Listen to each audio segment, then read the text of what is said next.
Yeah, every 2 weeks, Rosh Chodesh, Chag. So you should know that. Just you should feel the difference, and you should hopefully, Bezrat Hashem, everybody should have the berachot of the mehabed, that your eyes should see your children and your children's children, like olive branch shoots around your table. Your house should be filled with all the good. Gam osher, gam kavod, lo yosif. Amen. All right, so we're gonna go to Derush Vav.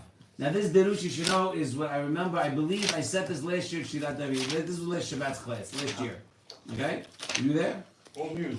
Shift around, right? You were there. You were here every year already. Of course. I don't know if I was away for. Assuming you were here. Assuming you're here. Derush Vav. And this is also the derasha I plan on doing on Shabbat. And I guarantee you that between last year, today, and on Shabbat, you're gonna learn new things. Okay? This is one for the books. Yeah, the pasuk says, "V'Hashem olech lifnehem yomam be'amud anan." Right? It says that Hashem walked in front of us with Amud Anan. The Midrash says on this pasuk, "Hine anochi sholech malach lefanecha lishmor baderech." That I'm sending a malach in front of you to watch you in front by the derech. Vav is in Vai. Vav would be Vav is 6. Which page is it? The English one. I don't know which page, but it's VI. Beshalach. You a VA? No, but Torah Vav. No, I said it's 50. Already. You're not Spot you right there. Yeah. So now we're talking. We have a midrash that says Hashem olech lifnechem yomam be'amud anan. The midrash says, he brings the pasuk. He says, "Hinei anochi sholech malach lefanecha." I'm sending you a malach in front of you to watch you over in the derech. Right. So this is the point of the midrash. The midrash says, all the nisim and the niflaot, all the amazing things that I did for you. Lo, I did not do it. Shetitenu li sechari. I didn't do it so you should pay me and what's sechari to give me to be divinely indebted to me. I didn't do it so you should owe me anything. Just that you should respect me like children respect the father and call me dad. Why? That you call, yeah, that's my pops. That's literally what the Midrash is saying. It's a beautiful thing. It's beautiful, right? It's all this I did for you, but I didn't do it for you in order that you should just be afraid of me and just say, oh, I owe God, so that's why I'm going to shul. I'm going to shul because I feel guilty. Because if I don't go to shul, then I'm doing the right thing. That's not why. I'm doing it because I want you to love me and call me your father. And you forgot one thing, Yes. that I love you. It's like any parent, he's doing it because he loves his children. Yes, and he wants the love. He doesn't Yeah, want other. It goes both ways. Well, what's the other way? We're talking Hashem only- loves us and we love We Hashem. love Hashem. But by the way, not everyone knows they love Hashem. No, you're gonna roll your eyes, but it's true, and it's that when you see that, it has to hurt you. Imagine, I remember when I was a kid. Okay, my father. Okay, Mesilai Sharif says that when someone does something wrong, you have to feel it like someone's embarrassing your father. That hurt that you have your own father. That's how you have to feel. I remember when I was a kid, we walk into shul, the Sharet Zion, and my father goes, "Come on, I want to go to shul. I want to sit next to my friend." So I said, "Oh, the fat one." So my father turned in the middle of the street, turns around, bam on my face, smacks my face. I'm like, "What I do? I didn't do anything. What You I still do?" feeling it now? My father's like, "You never hit." But I'm like, "What are you gonna Give you a good one. you gave me good yeah. So what I do? He goes, don't ever call your daddy's friend fat. So okay, but now listen. Now if somebody make fun Pleasantly plump. pleasantly plump. What's the point? The point is that if somebody makes fun of your father, that really had nothing to do with the point that we're about to say, but it just reminded me. If somebody makes fun of your father, it hurts you inside, right? If someone makes fun of your wife, in front of your kid, anybody of your close relatives, okay? Anyone that you're close to, you're gonna feel hurt inside. That's the same hurt you need to feel when someone is desecrating, God forbid, he's desecrating Shabbat. That's the same feeling you're supposed to have. God said something. God said do this. God said don't do this. And all of a sudden we're going to or not going to. What kind of thing is that? You don't get to decide what you do and don't do. God said to do all these things. 613 things he said to do. And what, you're not going to do it just because you don't want to do it? It's Tesla. And it's not and it's not okay. So Yaakov, not everybody feels that love. And yeah, it's important to teach that our Torah is about loving and not just everyone's nervous. Everyone's like all about it's the goy influence, by the way. That's all the goy influence. The pitchforks and the fire and none of that really exists. The Gemara says a mustard seed cannot survive in Gehinnom. Mustard seed cannot because it's not physical. It's not a thing. It doesn't make any sense. So what is it? It's just you can understand what it is, but it's not real fire and pitchforks. It ain't good. Don't get me wrong, but it's not fire. It's not what they're making it like it's physical fire. That's not what it is. Doesn't the Zohar say that it's your embarrassment of you're Yes. showing a real So and Hatam who you could have Hatam been? Sofer writes, what is Gehinnom? Gehinnom is you sitting in a room with deep, real regret and just crying for 11 months straight. Whoa. Okay, which sounds worse. Okay, Yes. A real all the opportunities, all the way you could have done, what you should have done, and I didn't do. It's all done. Okay, that's what's it called. That's what it is. Okay, so let's go inside. So ahead. You can't stay. I'm sorry, I interrupted. All right, you coming to switch? Swap out. Swap out. Hook me up with the door. The door. Over there. Down. On the other side. Okay, so let's start. Let's review. The pasuk says, "Hashem olech livechem yomam ba'amud anan." Remember the Zev. Right? The Midrash says, "Hine anochi sholech malach levanecha lishmor otcha b'derech." He says, "Kol hanisim." How you doing, guys? All the miracles. All right, one more time. Pasuk says that Hashem sends, right, everybody in front of you, right? It says, I'm going to walk in front of you in the day. Huh? What? Smile to the dance. Who's this? That's over there, that way. Yeah, pass. Oh, thank God. We're really upping our art scroll game, no? Baruch Hashem. Thanks to Zevi.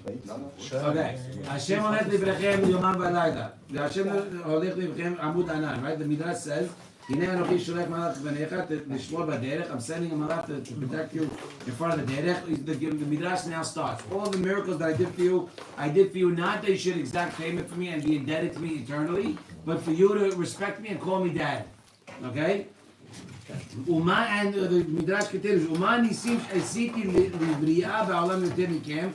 Right? And what nation or what beriah, what the creation has ever received as much miracles as you have? Meaning I've given the most I've given it to you. Right? Sheheyitem mehalechim aharai. Where do they walk? They walk away from me. That you guys were able to walk in back of me. I walked. The pasuk says, "Hashem holech litnehem," in front of you. Yomam, right? Ba'amud anan. That's not a malach, it's Hashem himself. What kind of thing is that? It's not nice for a king, but no, for you, I do it.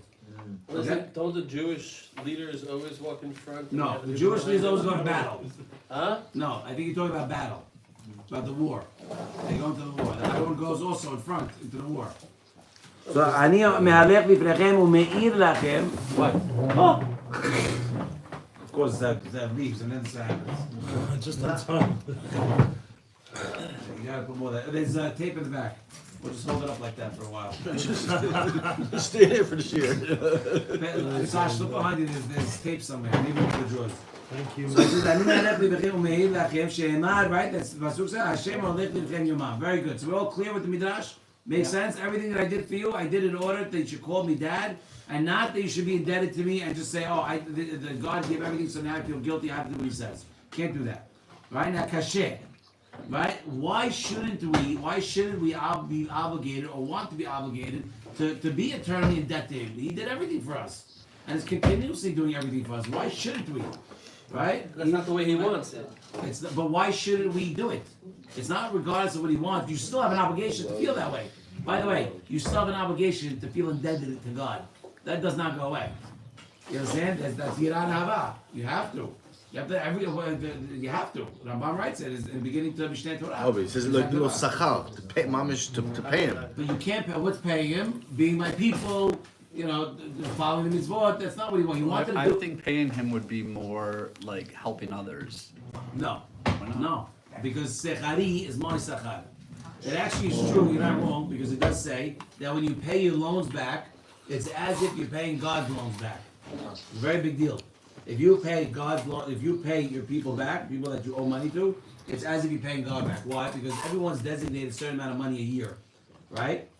Now all of a sudden, if now you take some money from a guy, you're kiviyachol taking away the guy's money. So when you pay somebody back, you're like helping God fulfill His promises. You know when He writes in His books. I would think more that like God gave that man money to lend to you. Talking about the other guy. Yes. Yes. Okay. So if you don't pay that man back, you just stole from God. Because God gave it to that man to lend That's to what you. he's saying. It's like you're paying God back. is what he Actually, said. it's not what I'm saying, but it's also good. It's true. No, why? Give him credit. It's true. Yeah. It's true. Because you, by the way, it's not only that you're stealing from God. It's you think that you're in control. God gets very upset. It's not your money, so when it's not your money and you're giving it out to somebody, it's like it's No, that you're through taking God. it from someone. The other way. You're I'm taking saying it. the way he's saying it also. I'm saying the way Ari's saying it. Or when you're taking money from somebody, it's not that individual's money, it's God's money. So if you don't pay it back, you're not paying God back. The money that we have is not ours. That's not our. I mean, you can look at it both ways. All right, let's stay focused. All good points. We're all on point. Okay, so now the first question is why shouldn't we give Sakkal? Right, that everything that He did for us, and also why Davka? Why does He want for us to call Him Dad, Av? Why does He desire for us to be called Av? Right? Why is He using the Amud Anan as the example? This is my favorite question. Ellie, Ellie is asking this one. is that camera supposed to be facing us? It was for a second, yeah. Not anymore. Okay, there's three questions. One is why does he have to get Sakkal? Why shouldn't we be obligated to pay him Sakkal? Second thing is why does he desire that we call him Dad so much? And third one is why is this the example that he's using? What about Yetziat Mitzrayim? What about Amalek? What about Yam Suf? Those are much bigger than having a nice illuminated thing for us in the dark. Yeah. I have just a question in general. The concept of Hashem seeking Sakkal is kind of odd. The concept of, well, obviously Because we get Sakkal on our mitzvot. It's like that. So Sakkal over here means to owe, like to owe. You have to owe him. That's not just the payment. That you have to be indebted to him. Okay. It's the right way to word it. Okay. If you look at the books, okay, at some of the books, they'll explain. Okay. What is the purpose? Why did God make the world? Why did God make the world? Why are we here? Very simply because God has names, and God has to be called by those names. What's the point of having a name if you're not going to be called by it? So what's Hashem's name? El Rahum Vehanun, right? Merciful and helpful and all these things. If you're not going to have a place where He could use these, exercise these things, then what's the point of having them? So He made the world. You understand? And why did He make us? Why us? But He could have done that, which is having animals, and just be nice to animals. Why us? Why does she be nefesh yadu b'mitzrayim? Why us? Specifically because we have a chance to get closer to God. The purpose of life, the purpose of this world, is to get closer to God. How do you do that? You do Torah and Mitzvot, because you cannot really get close to God the right way in this world. It's not made for that. The world would actually melt because it just doesn't work. Because we have a lot of limitations. But Hashem wants us to be part. But in the next world, that's what we really get it. Not in this world. This world is to work. So that's why it's called Olam Ha'asiyah, La'asot, to do. When you do, this is what it's about. All right. So now back to our three questions. Why Davka should we be eternally indebted? Why wouldn't we? Why wouldn't He want us to be? Why wouldn't we want to be eternally indebted to Him? Why for everything that He did for us and continues to do for us? Why Davka do you want us to call you Dad? Right, for a simple term. And also why using the Amud Anan as the example as opposed to much awesomer things that you've done in the past. Yetziat Mitzrayim, Kiryat Yam Suf. Yetziat Mitzrayim was amazing. Yam Suf was amazing. The sea split. I remember my father telling me, why is the sea splitting such a big miracle? Because it happened exactly when we needed it. Right. Because it happened exactly when we needed But it. why? It never happened ever again. It happened. It only happened for us. No, that's not true. We're talking about it happened in Gemara. In the Yarden, it happened. It But, happened but in Yeshua Yadin. It happened in the time of Gemara. Rabbi Zera split a river.